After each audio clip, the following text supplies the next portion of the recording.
बिस्मिल्लाहिर्रहमानिर्रहीम। अस्सलाम वालेकुम नाजरीन, मैं हूं साकिब बशीर। नाजरीन, आज एक दफ़ा फिर बात करेंगे नूर मुकद्दम कत्ल केस से मुतल्लिका जो सीसीटीवी फुटेज वायरल हुई थी, उसके बाद जो अदालत की जानिब से ऑब्जर्वेशन आई, अक्यूज साइड से, कंप्लेनेंट साइड से दरख्वास्त दायर हुई, उस पर ऑर्डर जारी हो गया है। मुख्तसर जो उस पर हुक्मनामा था, ऑर्डर था, वो वर्बली जो पता चला था मुझे, मैंने आपके सामने रखा था।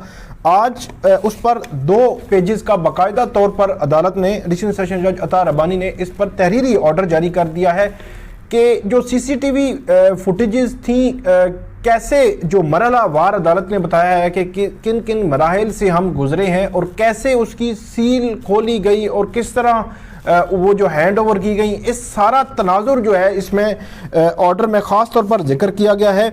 और इसके अलावा जो DGFIA को जो ऑर्डर किए गए हैं उस पर स्पेसिफिकली इस पर एक्शन कौन लेगा, ये भी अदालत ने बता दिया है। एडिशनल सेशन जज अता रबानी ने इसके जो है वो 3 पैराग्राफ हैं, वो आपके सामने मैं रख देता हूँ कि अदालत ने बुनियादी तौर पर इस ऑर्डर में क्या कहा है जो वायरल सीसीटीवी फुटेज के हवाले से।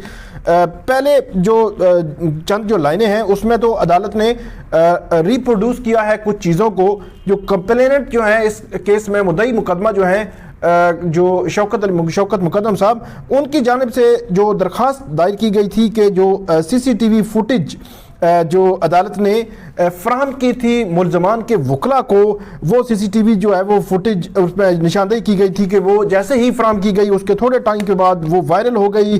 उसके बाद जो उनकी जो फैमिली है उसको एक बड़ी अजीब कैफियत से जो है वो गुजरना पड़ा, उसमें उन्होंने जिक्र किया था। और प्लस जो पैमरा की डायरेक्शन थी या पैमरा को दरख्वास्त देने या उसको अप्रोच करने के हवाले से लिखा गया था और पैमरा ने उस पर जो ऑर्डर जारी किया और पाबंदी लगाई, वो जो है वो इसको रिप्रोड्यूस किया गया है।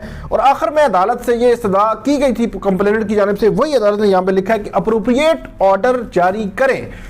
अब दूसरा जो पैराग्राफ है इसमें अब अदालत लिखती है कि जो सबसे पहले अक्यूज साइड जो है, अक्यूज साइड ने जो वर्बली भी बातें की थी वो मैंने आपको बता दी थी। अदालत ये लिखती है कि जो अक्यूज के जो काउंसिल हैं उन्होंने कहा कि इस वीडियो वायरल होने से उनका कोई ताल्लुक़ नहीं है। जो मुख्तलिफ चैनल्स पर या सोशल मीडिया साइट पर या मुख्तलिफ जगहों पे जो वायरल हुई उनके साथ कोई ताल्लुक़ नहीं है। और आगे अदालत लिखती है कि उन्होंने इस एक्ट की मजम्मत की, जो अक्यूज साइड है, जो मुल्ज़मान की वकला है, उनकी जानिब से इस एक्ट की मजम्मत की गई। और ख़ास तौर पर अदालत ने कहा कि जो वही मैंने आपको बताया था कि जो वकील हैं, जो थेरेपी वर्क के CEO हैं जो ताहिर ज़हूर, उनके जो वकील हैं अकरम कुरैशी, उनकी जानिब से अदालत लिखती है कि उन्होंने एक स्टेप आगे लिया। उन्होंने कहा जी पैमरा को ये डायरेक्शन दें कि वो सीसीटीवी फुटेज मुख्तलिफ चैनल्स पर चलाने से जो है वो रिस्ट्रेन कराए, मतलब पाबंदी लगाए। और वो जो वायरल हुई थी उसके, तो ये पाबंदी जो है ऑलरेडी लग चुकी है, उसमें कोई दो राय नहीं। लेकिन अदालत आगे लिखती है, जो मैंने कल नुक्ता आपके सामने रखा था, अदालत लिखती है कि उन्होंने कहा जी जो प्रोसीडिंग्स हैं इस केस की, उसको जो है वो पब्लिश होने से भी रोका जाए, किसी भी मीडिया प्लेटफॉर्म पे पब्लिश होने से रोका जाए। ये जो है वो अकरम कुरैशी साहब की जो उन्होंने जो कुछ कहा अदालत के सामने, वो इस ऑर्डर में लिखा गया है। अच्छा, जो नेक्स्ट पैराग्राफ है उसमें सारी अब डिटेल्स हैं कि अदालत ने ये कैसे जो है इनिशिएट की सारी चीज़ें।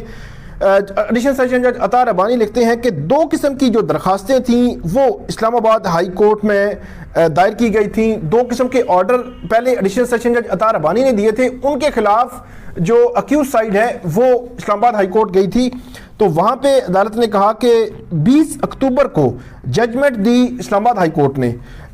उसी जजमेंट में जो ऑब्जर्वेशन थी इस्लामाबाद हाई कोर्ट की, उसकी रोशनी में ये कहा अता रबानी साहब ने कि हमने 10 नवंबर को एक जो उस ऑब्जर्वेशन की रोशनी में हमने 10 नवंबर को इस प्रोसिक्यूशन को सप्लाई की। ये जो सीसीटीवी फुटेजेस हैं, ये जो इस पे डायरेक्ट किया प्रोसिक्यूशन को कि वो सीसीटीवी फुटेज जो अदालत में बतौर सबूत के वो उसमें एग्जिबिट हो चुकी है, जमा हो चुकी है, वो डिफेंस साइड को मुहैया की जाए। ये 10 नवंबर की बात है। अब सारी तारीखें हैं उनका अदालत जो है उसमें बता रही है कि 10 नवंबर को ये हुआ, 20 अक्टूबर का फैसला था, 10 नवंबर को ऑर्डर हुआ। उसके बाद अदालत ये कहती है कि जो क्लिप्स थे या इमेजेस लिखा हुआ है, वो जो है the clips images are available in the hard disk and the parcel of hard disk has been exhibited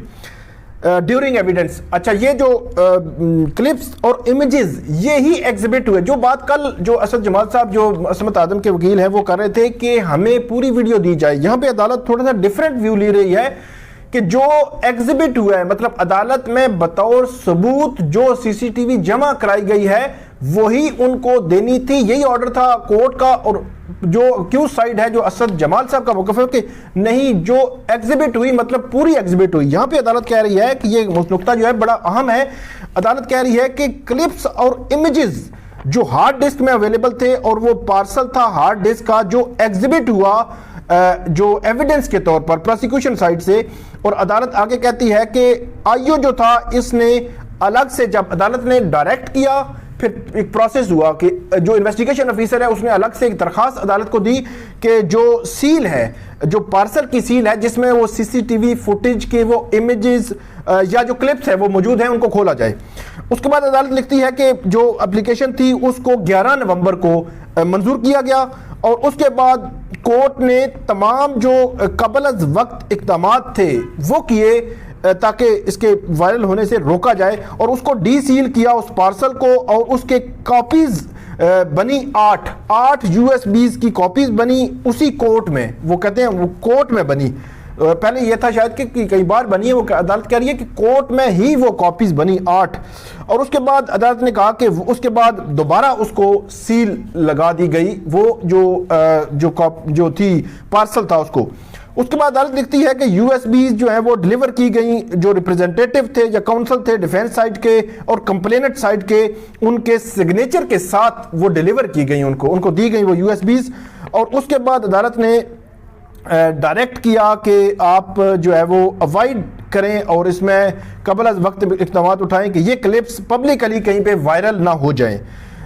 और उसके बाद अदालत लिखती है कि कंप्लेनेंट के वर्जन के मुताबिक despite the direction the set clips have been viral on different channels के डायरेक्शन के बावजूद। अदालत यहाँ पे कह रही है कि मुख्तलिफ जो कंप्लेनेंट के वर्जन के मुताबिक जो डायरेक्शन के बावजूद क्लिप्स जो है मुख्तलिफ चैनल्स पर वायरल हो गए। अच्छा, इसमें ना मैं आगे चलकर थोड़ा सा वो बताता हूँ आपको कि ऑर्डर यहाँ पे मेरा ये ख्याल है कि कोर्ट को या तो डायरेक्टली बड़ा वो ऑब्जर्व करना जो है कोर्ट को कुछ और वो चीज़ होती है, एक डायरेक्टली ये ऑर्डर कर देते कि ये किसी सूरत जो है वो वायरल नहीं होगी, अगर होगी तो उसके जो कॉन्सिक्वेंसेस होंगे। ये एग्जैक्टली अगर ऑर्डर में चीज़ें आ जाती हैं तो मेरे ख्याल में सिचुएशन शायद मुख्तलिफ होती, लेकिन ये नहीं लिखा था, इसलिए अदालत यहाँ पे लिख दिया जो कंप्लेनेंट वर्जन है उसमें डायरेक्शंस थी लेकिन उस पर अमल नहीं किया गया। उसके बाद अदालत लिखती है कि पैमरा ने डायरेक्शन दी और इसको रोक दिया, पाबंदी लगा दी। अब DGFIA को कहा गया है कि इस मामले को प्रोब करें और इस पर जो है वो कानून के मुताबिक आप एक्शन लें। कानून के मुताबिक कौन लेगा एक्शन? DGFIA को कहा गया है। और अदालत ने कहा है कि अब इस दरख्वास्त को हम जो है यहाँ पे निपटा रहे हैं, डिस्पोज ऑफ कर रहे हैं और कॉपी जो है वो DGFIA को भिजवाने की हदायत की गई है। तो ये थी नाजरीन आज की हमारी वीडियो। ये बड़ी टेक्निकली वो बड़ा जो पॉइंट्स थे, जो डेट्स थी, खास तारीखें थी, किस पर क्या हुआ, कैसे हुआ, वो आपके सामने रिकॉर्ड पे रखना ज़रूरी था। इस वीडियो पे फीडबैक ज़रूर दीजिएगा, कमेंट ज़रूर कीजिएगा। बहुत शुक्रिया।